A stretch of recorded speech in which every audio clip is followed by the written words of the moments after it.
Welcome, Facebook fans, to the Nonprofit Culture Success Show. This is Russ Dennis, your host. Today, we have Justin Recla of Recla Group, founder of the Clear Business Directory. He's here to talk with us about how you can protect your nonprofit, for starters, and how you can increase confidence among your donors about how successful you are. Welcome, Justin, and he's a remarkable man. I don't like really reading bios because they don't really capture the whole story. Tell our audience a little bit about yourself and your background. Awesome. Well, thanks for having me on the show, Russell. The importance of protecting nonprofits is one that we're passionate about, and I love everything that you do and whatnot. But my wife and I, Tonya, are both former counterintelligence agents with the U.S. government, and we've been in business now for 6 years. We own and operate a due diligence firm, and we've transferred that skill set from the counterintelligence world into the business world, and now we help protect business owners from frauds and scams, and making sure that the people that they're getting involved with are who they say they are and can actually do what they say they do. That's wonderful, yeah. And so a lot of times a nonprofit will not necessarily ask questions. Is it pretty common for nonprofits not to ask the proper questions of people up front when they're, for example, when they're looking for a board member? What are some of the things that they fail to ask most often?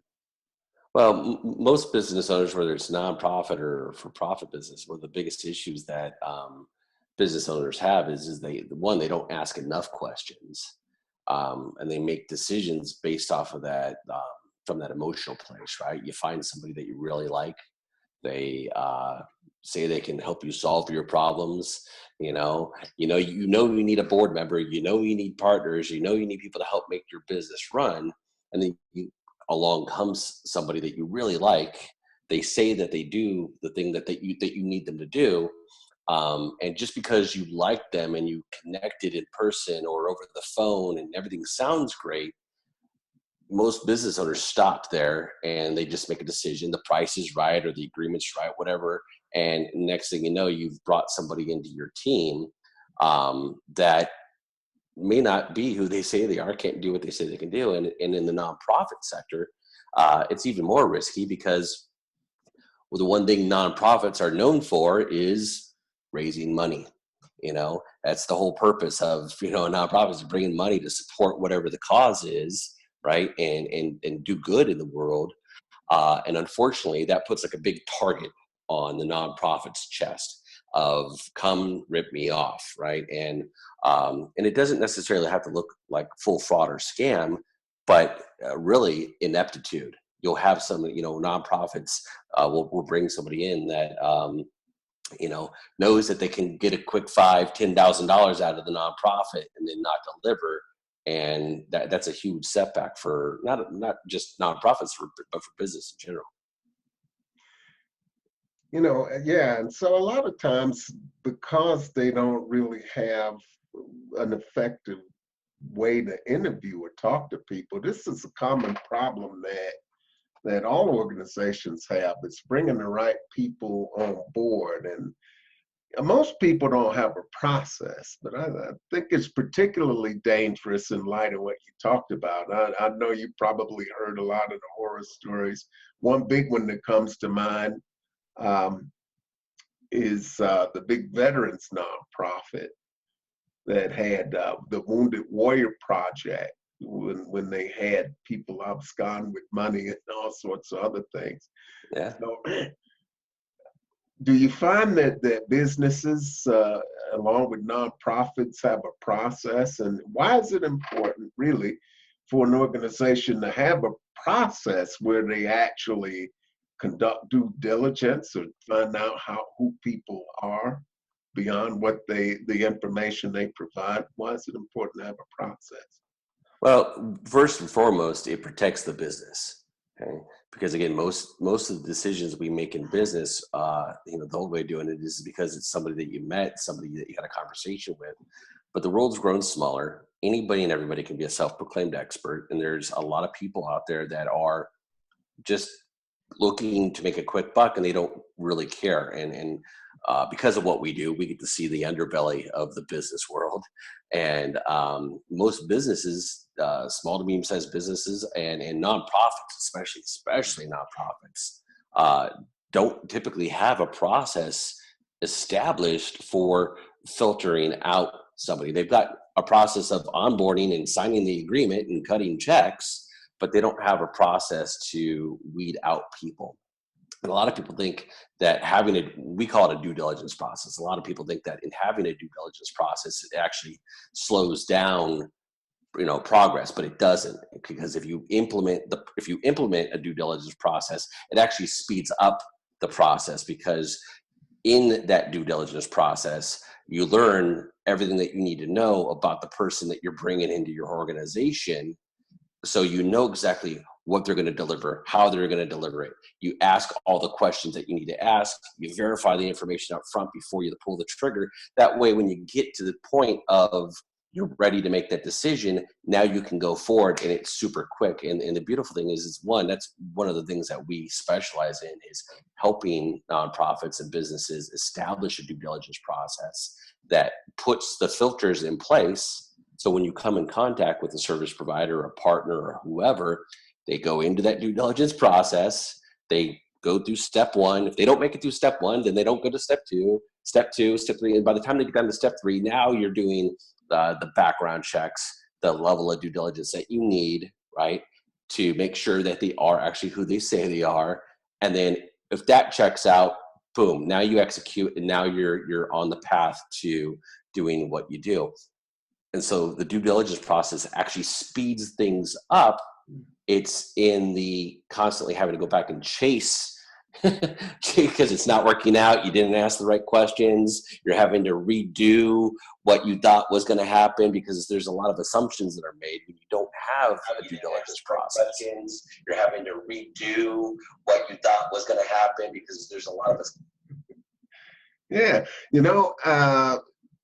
it all sounds like it's very expensive, and that's probably what creates a barrier for nonprofits, because they don't have a lot of resources. And you think that a lot of times you have to have attorneys and private investigators involved, and all of these sorts of things. And that could be a barrier in the minds of nonprofits. And of course, nobody likes to think they're making a bad decision. So they go ahead with that. And so is that really mythological? Are there really things that they can do that won't burn up a great deal of resources, at least initially? By all means. So there's 2 points I want to make to that. I guess that's a great question. Is first and foremost is that due diligence on the front end is always less expensive than cleanup on the back end, right? And I mean, yes, there's always going to be some expense to establish a due diligence process, but if you hire the wrong person, you bring in the wrong partner, you not only lose money, but you lose time. And that's even more valuable than any money that you may have spent in bringing that person on. So first and foremost, due diligence is always less expensive on the front end. Second, we've established processes that are really easy to implement, that the organization can run themselves, can implement themselves, that are very cost effective. And once you've got it set up, the people come into the funnel, the people that you're wanting to vet, the people that you're doing your due diligence on come into that funnel. If they don't even get down to the third tier, you don't even worry about moving forward to it. It's a matter of just coming in, establishing those processes. And then by the time they get down to that third level, now you're making decisions. And the cost to get started, it's nominal compared to what it's going to save you in the long run. And by bringing people into your business and your organization, of course, that's helping your business grow. So it's not a huge investment. That was the one thing we wanted to make sure that we did is that, especially for nonprofits, You know, like you said, there are limited resources, and those resources are being used for whatever the focus, whatever the mission of that nonprofit is. So we've made our solutions extremely affordable to where we come in, set up the process, get you, okay, what are you looking at? What level of due diligence do you need? Putting those filters in place. And then by the time it gets down to that third level where you're ready to make a decision, one, if they've made it that far, you usually have enough information to move forward, right? And then two, if you still need to look into it, our services are super, super affordable. And we can come in and train somebody within the organization to do what we do, so they're not having to outsource it. They can keep everything in-house as well. Well, that's excellent. Now, in terms of levels, because you talked about levels like 1, 2, and 3. So kind of walk us through a little bit what those levels look like. So awesome. It was a great question. So one of the old level, the old way of doing due diligence is, right, you have a conversation, you like the person, you sign the agreement, boom, and you're off and running, right? So it's part of it is implementing removing that emotional piece, removing that emotional decision piece. And what's beautiful is that by having a due diligence process established for your business, it removes any emotional decision, because you can now still maintain a relationship with somebody. It's not personal, it's just business, and you put everybody through that due diligence process, and it removes that personal decision. I like you, but it's just not going to be a good fit. So this part of some of those steps are, depending on who you're bringing in, is establishing the information that you need to gather, right? What do you need to know about whoever it is that you're bringing in? What do you know about them? How do you know it? It's the first step is critical thinking, right? Is doing that critical thinking piece. And the second step is asking the hard questions, asking those questions to get you information, right? And then the third step is verifying the information that you have to determine whether or not they're in integrity, they actually can do what they say they can do, and so forth. And so depending on who you're bringing in, that process looks a little bit different for employees. It looks different for volunteers. It looks different for partners, and so forth. And that's one of the areas that we're able to come into an organization and help them establish those processes, because we're not part of your business. I've got no emotional attachment to it. And so we're able to look at all the areas of hidden risk that you may not be thinking about, to help you establish those processes. Okay, you're bringing in a partner. Do you need to know this? Do you need to know this? Do you need to know this? Identifying all those things that you need to know, helping you do that critical thinking piece, so you can gather all the information you have. And if somebody's not willing to be transparent with you and answer those questions on that first layer, on that first tier, that's an indicator, time to move on and find somebody else. So, with that in mind, in your experience, as a percentage of the number of people that kind of come in and out, how many people, if they're not in integrity, is it common to see fall off from that first layer? Do you get a big percentage of the people that fall off? Or? That's a great question. And yes, so by having a due diligence process in place, you're going to weed out 90% of the people who are not in integrity, who are not going to do what they say they can do. Because the fact that you have a due diligence process and you're going to go through and verify what they say, and you're going to look into it, 90% of the fraudsters, the scamsters, the people that are not operating in integrity won't even bother filling it out. And what's beautiful is that in establishing that process, it will identify and catch, 99% of the people. Now, again, life happens. People have stuff that come up in their life, and circumstances happen down the line.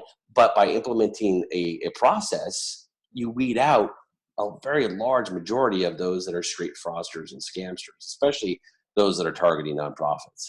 Okay. When it comes to nonprofits, what are some of the common traps that you see them fall into by not vetting people? What have been the biggest consequences of that you've seen? Lost time, lost resources, because they're looking for somebody to help them increase I don't know, web traffic or advertising or marketing or some sort of aspect, they're going to help them monetize the business, right? I'm going to help them monetize the nonprofit. And that nonprofit may have raised, $40,000, $50,000 up at that point in time. And now they know that they need to systemize things. They know they need to monetize the business so they can continue to contribute. And next thing you know, they've brought somebody in that supposedly can do that, and those $30,000, $40,000 for the resources are now gone, because they were just hoping that it worked out, and unfortunately, they find out the hard way, and now they're having to start all over again, or the nonprofit dies, and it doesn't do what it's supposed to do.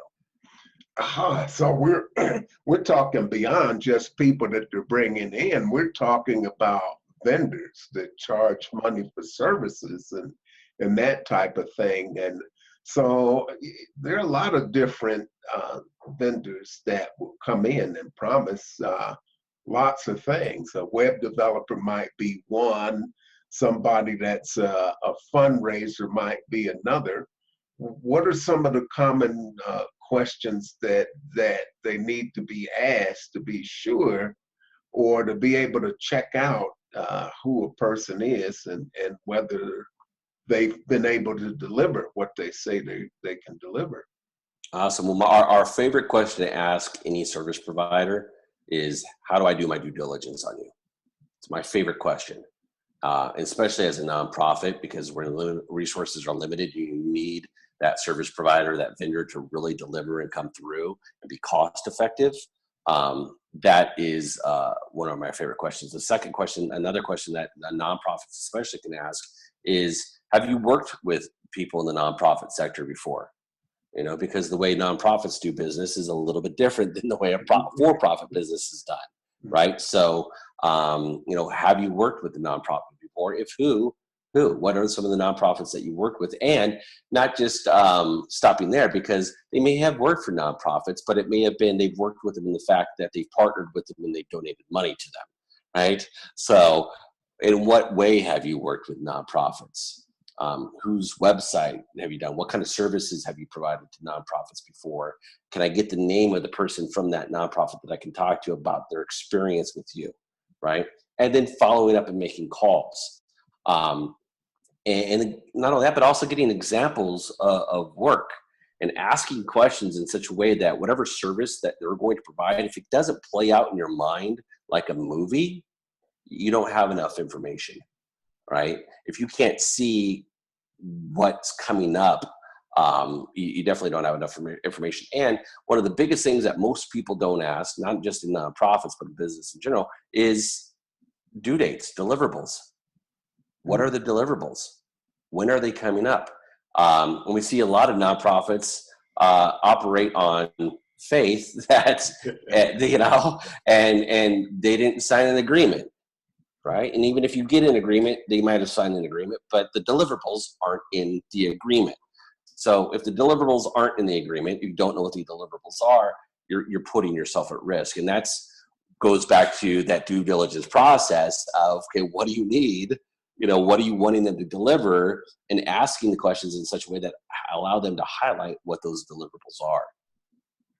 Now, that's pretty critical. I think a lot of design firms will have a portfolio of the type of work they do, but they could build a pretty page and it's just a pretty page. Maybe the organization that you're talking about is fictional.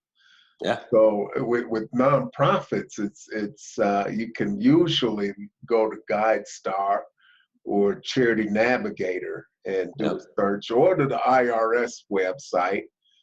You may have to do that because those two sites will keep stuff for organizations that file a full 990. If you're smaller organizations that file a postcard 990 in, are involved, there may not be a record on GuideStar or Charity Navigator. They tend to float to the top. And so these are ways for organizations to get information in there, because they have certain things that they ask you, Charity Navigator and GuideStar, that you put on your website, and they use information directly out of the full 990. So you have a chance to put some information out there about yourself. If you're a smaller organization and you're not necessarily in their database, it's kind of hard for people to check you out. And you did, I love that first question you asked, how do I do due diligence on you? That probably scares the average scurvy elephant away. It does. And what's beautiful about that is yourself and Hugh Ballou have already done that due diligence for your clients, because you're both part of the Clear Business Directory. You've both been vetted by a third party. Anybody that's looking to work with you can go read about your business history, your business experience. They can look and see who you are, good, bad, ugly, and otherwise, and all the great stuff that you've done. They can read it there in full transparency, and they know who they're getting involved with. And so now they can focus on that relationship building, right? So one of the best things you can do is if you're not sure how to do due diligence on somebody, ask them to go get vetted. Tell them to go get in the Clear Business Directory, right? Watch the response, and it'll really give you a him and ha. And just telling people that you have a due diligence process will raise that bar. And that's remarkable. And I did not mention that yet, but folks, there's this, the product that Justin created, is the Clear Business Directory, is something that can help you make yourself vettable, as it were. You're pre-vetted, and a lot of those preliminary questions, all of them are asked, and they're checked out, they're verified by third parties, and to make sure that you have a trusted and confident source. And that's something that's available to you, particularly if you've got a smaller nonprofit. I looked into some other things like Charity Navigator and GuideStar. Now, the Better Business Bureau has a process too that's very good. What I didn't know about their process, because they have the 20-point examination that they do, and it's very thorough, but it's outside of the cost range that many nonprofits can spend. Well, and their process doesn't look at the people behind it. They look at, they base the 20-point score off of the business aptitude and that kind of stuff. They don't take into consideration the people of business, right? And so who's involved in that organization? Who are the people behind it? So the business itself may look really good, but if the people behind the business have been known for frauds and scams and have a history of it, a pattern behavior of that, something like the Better Business Bureau is not going to highlight that. And fortunately, because we have that counterintelligence background, that's part of our processes, is we really have a people-centric version of vetting. And to piggyback on that, when you have the right people in there with the right skill sets, people that are writing your checks as a nonprofit are betting on your team. So you got to have the right people, and the right people in place will help you build those systems that would stand up to the rigor of the test that the Better Business Bureau puts in there, because the tasks they look at are around structure and policy and infrastructure and what you create, but they don't focus on the people. The people are what drives the bus with anything. People are betting on your team when they write you a check. And when they start asking questions, a lot of donors, particularly high income donors, but I'm starting to see that more and more donors, whatever their income level is, are being inundated with stuff from nonprofits. There are new ones that are springing up all the time. And the donor advised fund is something that's grown in popularity, because people don't necessarily know who's a good bet, who should I write a check, but they have a cause or some specific causes. And while they're thinking about it, they got a vehicle they can grow their money in while they're trying to decide who to dedicate the funds to. And I had coffee with a very nice gentleman that runs a fund that I met, and we were talking a little bit about that, about some of his donors. He's got some high net worth donors, and he wanted to know a little bit about what I do. So we had a discussion around that and around the charitable component and the legacy that his investors are leaving. And I asked him point blank about nonprofits. I said, you know, that these folks are setting this money aside and they don't have to do anything with it immediately. But when they do decide to say, okay, I want to target some of these funds because they've grown at a specific cause, how frequently do they come to you and ask you, okay, where should I put this money? And he says, well, all the time. And to be perfectly honest, for the most part, I don't really have any idea.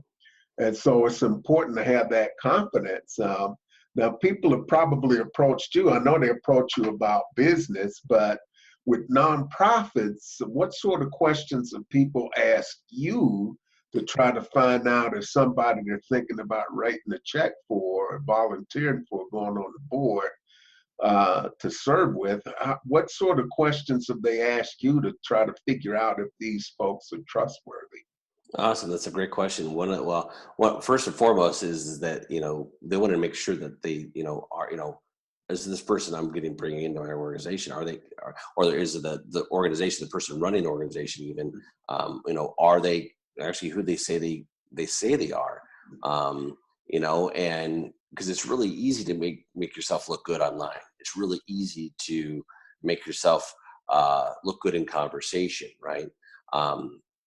And what we find is that those that really don't operate in integrity or have made a living off of taking other people's money without providing anything of value, in looking into them, we find that here's this business, it failed. Here's this business, it failed. Here's this business, it failed. Here's this business, it failed. And there's a history, there's a pattern behavior. Oh, and on top of that, here's $1.5 million in liens. Here's $40,000 in judgments. So there's all these indicators to show that maybe the person that you're looking at bringing on board, again, not a deal breaker. But my next question is to why? Why are all these things? You say you're this, I'm finding this, right? Because if there's a pattern of failed businesses, if there's a pattern of liens and judgments and lawsuits and all these kinds of things, what's the likelihood that you're going to have the same experience with that person, right? Now, of course, if it happened 25 years ago, 30 years ago, there's been nothing since, that's one thing. But oftentimes, for those types of cases, we don't find that it was, one that took place 1.5 years ago, one place that took 6 months ago. Oh, there's an active lawsuit going on, and it's more frequent than you would imagine. Especially with anything dealing with fundraising, capital, people claiming that they're going to take your organization to this certain point. And there's a lot to it because people know that they can come in knowing that you're not going to do your due diligence, and they'll get away with it for 3, 5, 6 months. They'll blame somebody else or something else when it doesn't work. And now they're on to the next victim. And they may have all the greatest intentions in the world to assist. It just they may not have the actual ability to do such, and they're just repeating patterns. And doing due diligence, especially at the level that we do it, is going to identify those patterns to help you mitigate that risk. Mm-hmm. And so, there are a lot of bad actors. Some people are just incompetent, and there are a lot of bad actors out there. And so you may have people, and some of the people that you talked about and dealt with have a pretty high level of sophistication. So how would the average nonprofit deal with somebody like that? Or are there some clues that the standard type of due diligence could miss something that would trigger an idea? We better get somebody in here that specializes in this. I love that. One of the things that we as people, just as human beings, we don't give ourselves enough credit, right? Mm-hmm. And the first indicator of something is not right is paying attention to that, right? Your intuition. We call it intuitive due diligence. If it sounds good,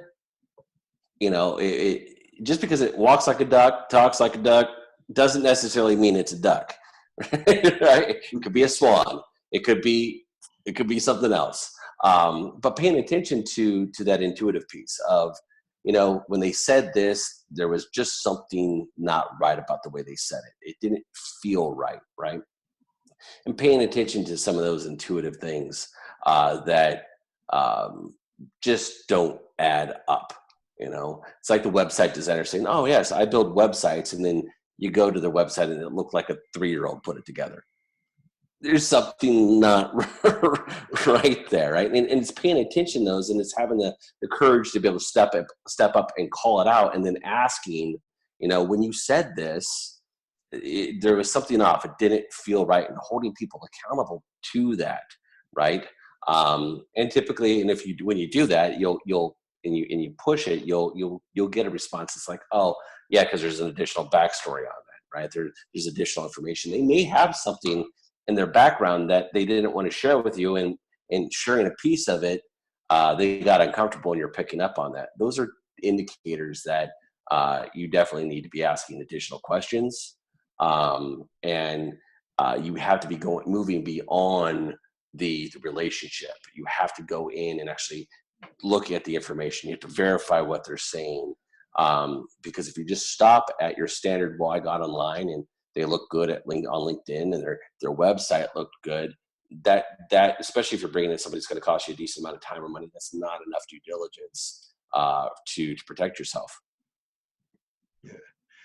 Is there a common amount of time or effort under a system that somebody would actually spend conducting due diligence, or does that vary based on the position or the type of vendor? Or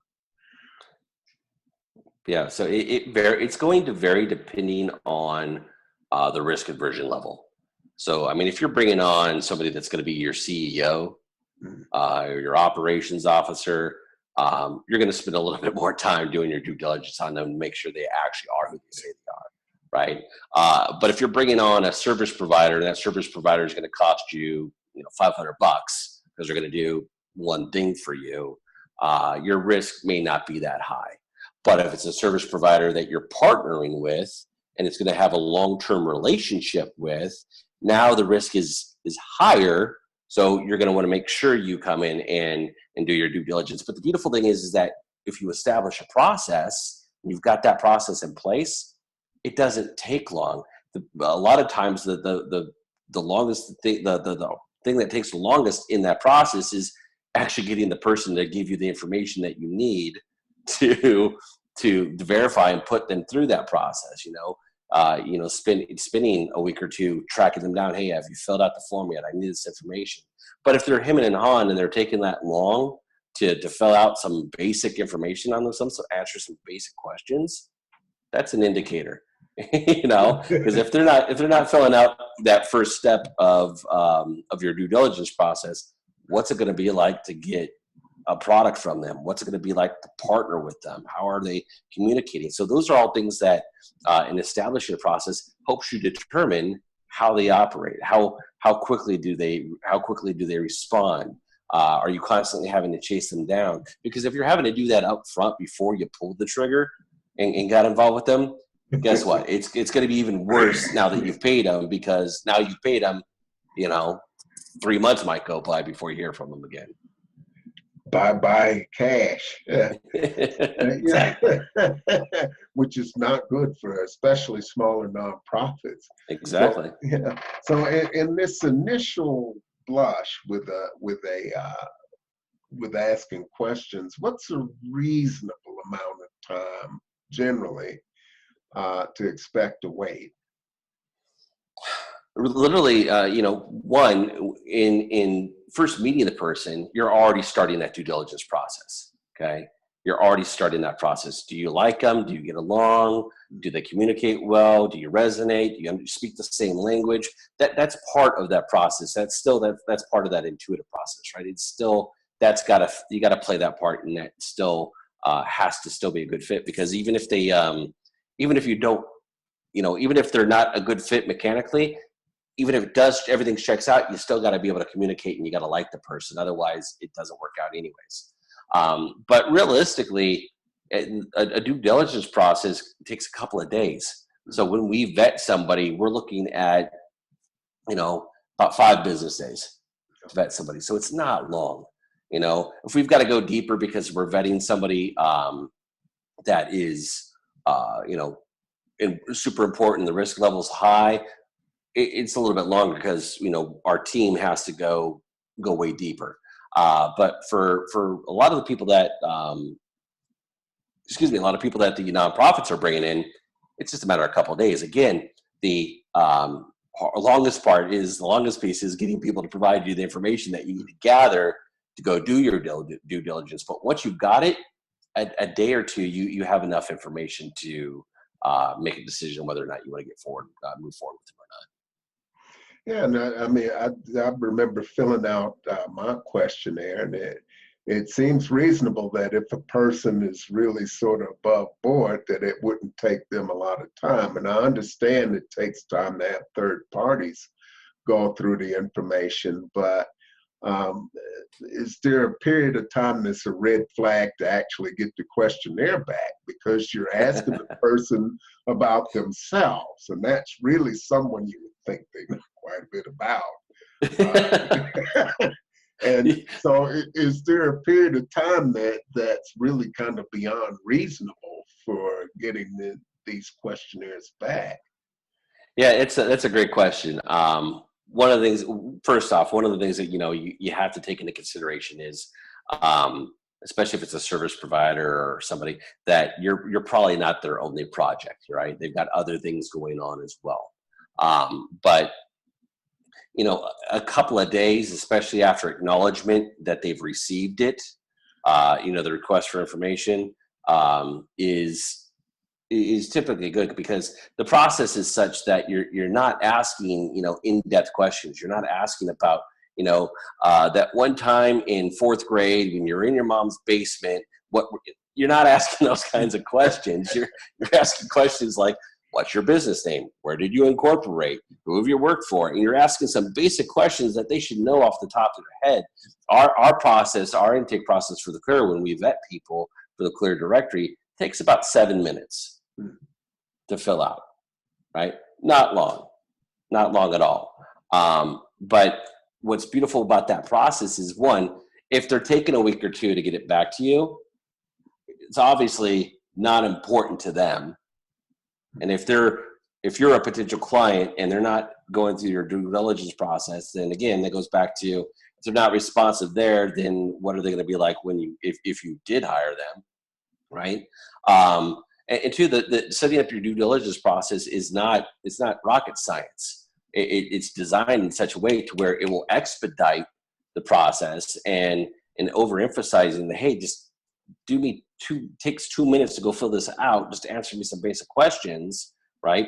That'll give you a good indicator, because it's establishing that process. And this is what I love about the due diligence process, is that you ask questions in such a way that give people enough rope to hang themselves. So when you go to verify, because you're going to verify, because that's part of the process, if this doesn't match up with this, we got a problem, right? Because you ask the questions that would capture this, but if they didn't disclose it, my first question is why? Because oftentimes what we find is that they would, they think that it's not going to be discovered, because it happened 5 years ago or whatnot. And then sometimes that's not always the case. Sometimes, they've moved on. It wasn't that big a deal. They forgot about it. But now coming back to them, part of that process is now going, okay, awesome. You filled this out, but we also found this. Now you can come back and approach them and say, how come you didn't, first off, how come you didn't self-disclose that, right? How come when we asked you the question about this, you didn't self-disclose that you had this, right?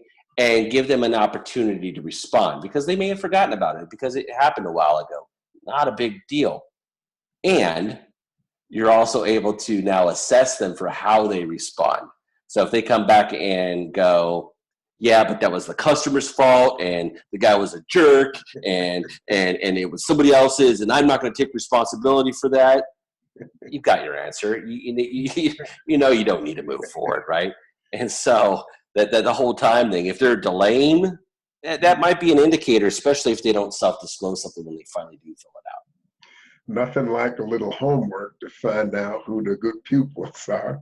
And Yeah. so, I mean, the process that I went through with you, we actually did an interview, and I found that that was easy. And there's no reason that nonprofits can't do that. No, by all means, you can have somebody going through and you set up the process, and you can have somebody that goes on the phone, just a quick phone call, asks the questions, writes the information down, and that moves it to the next step. By all means, that's super easy. And here's the beautiful thing: just because somebody has something in their background doesn't mean that it's an automatic deal breaker. And part of the process is it's explaining that.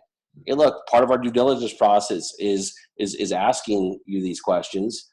We're looking for authenticity and transparency. And just because you might have something that is derogatory in your background doesn't mean we're not going to work with you. We're looking more for, can we trust you? Is this a good fit? And we're going to go verify all that information to make sure it is a good fit. I will be putting a replay of this broadcast up for people who have missed the initial program. We're going to have Justin back again sometime in the near future, because I want to have him talk a little bit about some of the tools that he has that are available that won't break the bank, that you can use to make sure that you're asking volunteers, vendors, potential board members, people you're going to hire on your staff. You want to be asking the right questions to make sure that you are hiring the right people or bringing the right people in. And we can have a conversation at bit.ly/bookruss. You can schedule a consult, and we can talk specifically about your situation, because there are other tools for people that are hiring. But we're talking specifically here about due diligence and how you can protect your organization from bad actors. And there are other ways that you can increase confidence that people have in your organization by making yourself easy to vet, easy to check out, by providing standard information and answering the type of questions ahead of time, and have them verified by third parties that you are who you say you are, and you're doing what you say you're going to do, and that you're getting the results that you're promising. So these are very exciting tools. I'll have information on the replay about these tools and how they can help you. For example, the due diligence kit that we talked about, as well as some other products. So stay tuned to this. Keep an eye on the Nonprofit Culture of Success page. We'll have the replay up tomorrow. And so for now, Facebook friends, thank you very much for joining us. We're glad you're here. And Justin sends his thanks. I'm looking forward to bringing you more information on how you can protect your nonprofit. Join us here next week for Andy Sue Phillips on the Nonprofit Culture Success Show, where we'll talk about strengthening your organization through diversity and inclusion. And until then, this is your host, Russ Dennis, signing off. Bye for now.